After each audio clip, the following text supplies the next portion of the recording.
So if we go to here, where is this game? So it's tomorrow. Fucking hell, there's a lot of League of Legends games, by the way. It's like the CB LoL is on here. Obviously, all the LEC games are on here. Right, so here we go. Dignitas. Oh, actually, I don't know about that because the margin is so small for Immortals. I might actually just be a twat. And even though Rich said that, I'm just going to bet on Dignitas for this one. Listen, I'm probably going to fucking lose money because of TSM.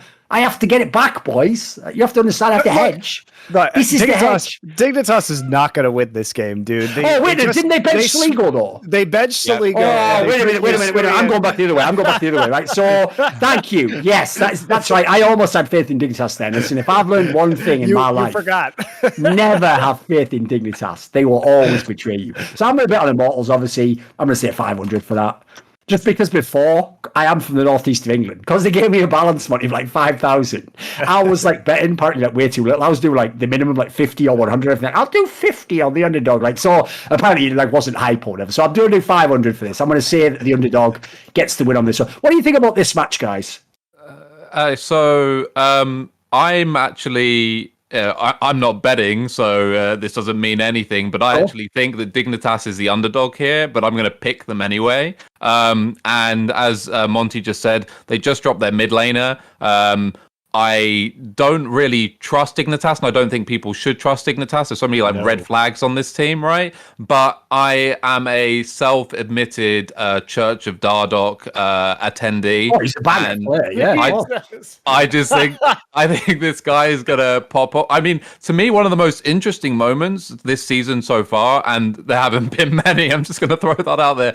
But Dignitas did this really weird Lee Sin flex in their first rotation where obviously it's probably going top, blah, blah, blah. And then very quickly it just seemed to be like Dardoch's like, I'm taking this jungle, by the way. This is going jungle, by the way. And I'm not really a big believer in Lee Sin jungle, but I love that this guy basically, as far as I can tell as an outsider, brute force, no, I'm going to play this fucking champion, then proceeded to monstrously and then proceeded to be absolutely insane for the second half of the game. It was ridiculous. And there was another sort of kind of like classic Dardoch moment where they were their red buff was being contested over, and it's like, you do not contest this. Their mid laner had prio, Akali was miles away, and he's like, fuck it. And he just double Qs in, completely ridiculous, dies, and you're like, yeah, they're losing this game. And then he just comes back and he just starts popping off, pulling off all these sick plays. And I think for the purpose of a BO1 regular season game, I'm just, to use your phraseology, I'm just all-inning on Dardoch here. I don't care if they change mid laner. I don't think, while both of these teams, I think,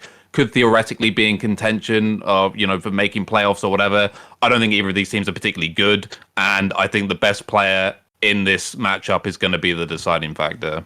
I will say, by the way, because obviously I've been a massive fan of Dardoch his whole career, just because, by the way, and this is how I know people have busted eye test. Mate, this is going to be one of the best eye test players the LCS has ever fucking produced. What are you talking about?